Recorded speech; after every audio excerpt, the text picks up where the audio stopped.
श्री शिवाय नमस्तुभ्यम। हर हर महादेव। साथियों, जैसा कि आप सभी को ज्ञात है कि 9 अगस्त के दिन पड़ रही है श्रावण मास की नाग पंचमी। और श्रावण मास का ऐसा संयोग संपूर्ण 72 वर्षों के बाद हुआ है। श्रावण मास का प्रारंभ आप जानते हैं कि 22 जुलाई दिन सोमवार से हुआ था और इस श्रावण मास की समाप्ति भी सोमवार के दिन अर्थात 19 अगस्त से हो रही है। इसलिए ऐसा संयोग 72 वर्षों के बाद हुआ है और यह बहुत ही विशेष समय चल रहा है, बहुत ही विशेष दिन चल रहा है, जिस दिन आप भगवान शिव की कृपा को सीधे प्राप्त कर सकते हैं। देखिए, नाग पंचमी के दिन कुछ विशेष उपाय करके आप अपने जीवन में चल रहे सभी प्रकार के कष्टों को समाप्त कर सकते हैं। आप धन धान्य और वैभव से परिपूर्ण हो सकते हैं। तो कौन से वो उपाय हैं जिन्हें करके साधक अपने जीवन में सभी प्रकार की मनवांछित कामनाओं की पूर्ति कर सकता है? तो इस पूरी वीडियो को अंत तक बहुत ही ध्यान से सुनिएगा और समझिएगा, ताकि आपको इन उपायों को करते समय किसी भी प्रकार की कोई गलती आपके द्वारा ना हो सके।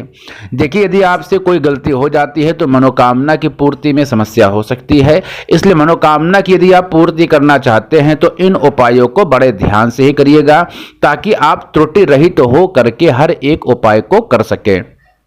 देखिए, उपाय क्या है। उपाय करने से पहले आप सभी से निवेदन है, चैनल को सब्सक्राइब कर लीजिए, वीडियो को लाइक कर दीजिए और कमेंट बॉक्स में ओम नमः शिवाय अवश्य ही लिख दीजिएगा। देखिए साथियों, जैसा कि बात कर रहे थे नाग पंचमी के दिन किए जाने वाले उपाय की, तो नाग पंचमी के दिन आपको एक छोटा सा उपाय कर लेना है। इस उपाय को करके आप साक्षात भगवान शिव की कृपा को प्राप्त कर सकते हैं। भगवान शिव के गले में वासुकी नाथ हैं, उनकी भी आप कृपा प्राप्त कर सकते हैं। देखिए, भगवान शिव की कृपा प्राप्त करने से ही संपूर्ण 33 कोटि देवी देवताओं की कृपा पर अवश्य ही हो जाती है। अर्थात स्वतः ही भगवान शिव की कृपा के बाद सभी कृपा आपको प्राप्त हो जाती है। तो उपाय कौन सा और कैसे करना है? देखिए, आपको क्या करना है कि नाग पंचमी के दिन आपको ये उपाय करना है। अब प्रश्न उठता है कि इस उपाय को आपको प्रातः काल करना है या सायंकाल करना है? तो आपको इस उपाय को प्रातः काल करना है।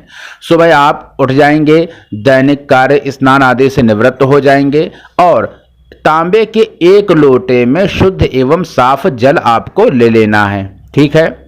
इसके बाद इसी के साथ आपको थोड़ा सा गाय का कच्चा दूध चाहिए होगा। कच्चे दूध के साथ आपको धान की खील या जिसे धान का लावा बोलते हैं, यह भी आपको ले लेना होगा। लावे के अतिरिक्त आपको चने के कुछ दाने ले लेने होंगे। अब ये चने के दाने का प्रयोग कैसे करना है, इस बात को ध्यान से समझिएगा। देखिए, चने के दाने आपको रात में ही पानी में भिगो देने हैं। देखिए, चने के दाने आप 5, 7, 11 कितने भी लेना चाहें, इस तरह से इसी क्रम में ले सकते हैं। ठीक है। तो आपको क्या करना है कि आपको कुछ चने के दाने आपको ले लेने हैं। जो साबुत चने होते हैं उनके कुछ दाने रात में आप भिगो देंगे।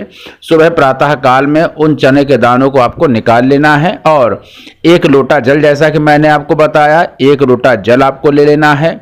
इसी के साथ आपको किसी पात्र में गाय का कच्चा दूध ले लेना है। यदि गाय देशी हो तो बहुत ही सुंदर हो जाता है। तो देशी गाय या किसी भी गाय का आपको कच्चा दूध ले लेना है। उसमें आपको लावा डाल देना है और उसी में आपको चने पूरे डाल देने हैं उसी दूध के अंतर्गत। इसके बाद यह संपूर्ण सामग्री आप भगवान शिव के मंदिर में ले जाएंगे। आप चाहें तो जैसी दैनिक पूजा आप प्रतिदिन करते हैं पहले वैसी पूजा कर लें। भगवान शिव को पुष्प इत्यादि समर्पित कर दें, बेलपत्र समर्पित कर दें, शमी पत्र समर्पित कर दें। इसी के साथ आप पुष्प, माला, धूप, दीप, गंध, इन सभी प्रकार को समर्पित करके अपनी जिस प्रकार से दैनिक पूजा करते हैं उस प्रकार से इस पूजा को कर सकते हैं। देखिए, जिस पात्र में आपने दूध लिया है उसी पात्र में आपको लावा डाल देना है। उसी में आपको रात के भीगे हुए चने डाल देने हैं और इन संपूर्ण सामग्री को भगवान शिव के श्री शिवाय नमस्तुभ्यम इस मंत्र का उच्चारण करते हुए, भगवान शिव का ध्यान करते हुए यह संपूर्ण सामग्री भगवान शिव पर समर्पित कर देनी है। उसके बाद आप प्रार्थना कर लीजिए कि हे भोलेनाथ, आपके जीवन में जो समस्या है उसकी प्रार्थना कर लीजिए, ताकि आपके जीवन में चल रही सभी प्रकार के कष्टों की समाप्ति भगवान शिव की कृपा से हो जाएगी। तो इस तरह से ये बिल्कुल सरल सा और छोटा सा उपाय है। इसके अलावा साथियों आपको क्या करना है कि शुक्रवार का दिन है और माता लक्ष्मी की कृपा प्राप्त करने के लिए शुक्रवार का दिन बहुत ही विशेष हो जाता है। तो आपको इसके साथ ही एक उपाय और अवश्य ही कर लेना चाहिए। देखिए, आपको क्या करना है कि आपको 2 लौंग ले लेनी है। लौंग फूल वाली साबुत होनी चाहिए। तो 2 लौंग का एक आप जोड़ा ले लीजिए। इसी के साथ में आपको शुद्ध साफ जल ले लेना है और एक बेलपत्र ले लेनी है। अब आपको क्या करना है, संपूर्ण सामग्री भगवान शिव के मंदिर में आप लेकर के चले जाएं। देखिए, सबसे पहले तो आपको भगवान शिव को जलाभिषेक कर देना चाहिए। भगवान शिव पर यह संपूर्ण जल धीरे धीरे एक धार के माध्यम से आपको समर्पित कर देना है। ठीक है। इसके बाद आपको क्या करना है कि जो आप बेलपत्र ले गए हैं उसकी बीच वाली पत्ती पर आपको पीले रंग के चंदन से लेप कर देना है और जिस जगह पर तीनों पत्तियों का मिलन स्थल जो है उस स्थान पर आपको शहद की एक बिंदी लगा देनी है। मात्र शहद की एक आपको बिंदी लगा देनी है, थोड़ा सा शहद वहां पर लगा देना है। इसी के साथ ही यह जो बेलपत्र है इसकी आप जो पीछे डंडी है उसको आप जो थोड़ी सी पीछे गांठ है उसको आप तोड़ देंगे उस डंडी को, और यह बेलपत्र भगवान शिव से अपने मन की प्रार्थना करते हुए समर्पित कर देंगे। इसके बाद आप जो 2 लौंग का जोड़ा लेकर के गए हैं उस लौंग के जोड़े को अपने हाथ में रख लीजिए। आप भगवान शिव का ध्यान करिए, भगवान शिव से आर्थिक परिस्थिति को सुधारने के लिए प्रार्थना करिए और यह दोनों लौंग भगवान शिव पर समर्पित कर दीजिए। इस तरह से करने के बाद आपको घर चले आना है। फिर आपको शाम को एक शुद्ध देशी घी का दिया बना लेना होगा। इस दिए में आपको गोल बाती का प्रयोग करना है और इस दीप को आप या तो भगवान शिव की जो मुख्य द्वार है अर्थात जो भगवान शिव की चौखट है, आपको प्रदोष काल के समय यह दीप वहां पर जाकर के प्रज्वलित कर देना होगा।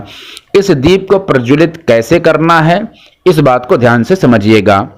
देखिए, जैसा कि मैंने आपको बताया कि आपको भगवान शिव के द्वार पर इस दीप को प्रज्वलित करना है। इस दीप के साथ आपको 2 लौंग का जोड़ा ले लेना है अर्थात 2 लौंग ले लेनी है, एक जोड़ा लौंग जिसे बोलते हैं। एक जोड़ा लौंग लेने के बाद आपको यह दीप ले लेना है और इस दीप में ही इस लौंग को रख देना है और वह दीप जाकर के भगवान शिव के मुख्य द्वार भगवान शिव की चौखट पर रख देनी होगी और वहां पर इस दीप को प्रज्वलित करके भगवान शिव से प्रणाम करके अपने मन की कामना करके चले आना है आपको। इसी के अलावा यह दीप आप बेल पत्र के पेड़ के नीचे या पीपल के वृक्ष के नीचे भी इसी क्रम में रख सकते हैं। किसी एक जगह ही आपको यह दीप रखना होगा और भगवान शिव से आर्थिक परिस्थिति को सुधारने के लिए भगवान से प्रार्थना कर लेनी होगी। आप देखेंगे कि इस उपाय को करके धीरे धीरे आपके जीवन से आर्थिक समस्या सदैव के लिए समाप्त होती चली जाएगी। तो यह कुछ विशेष और बहुत ही सरल से उपाय थे जिन्हें करके आप अपने जीवन में बहुत बड़े परिवर्तन कर सकते हैं। इन उपायों को आप अवश्य करिएगा। भगवान शिव की कृपा यदि आप पर हो जाए तो आपके जीवन से सभी कष्ट समाप्त हो जाएंगे। इसलिए भगवान शिव की कृपा आप सभी को प्राप्त हो। हर हर महादेव। श्री शिवाय नमस्तुभ्यम।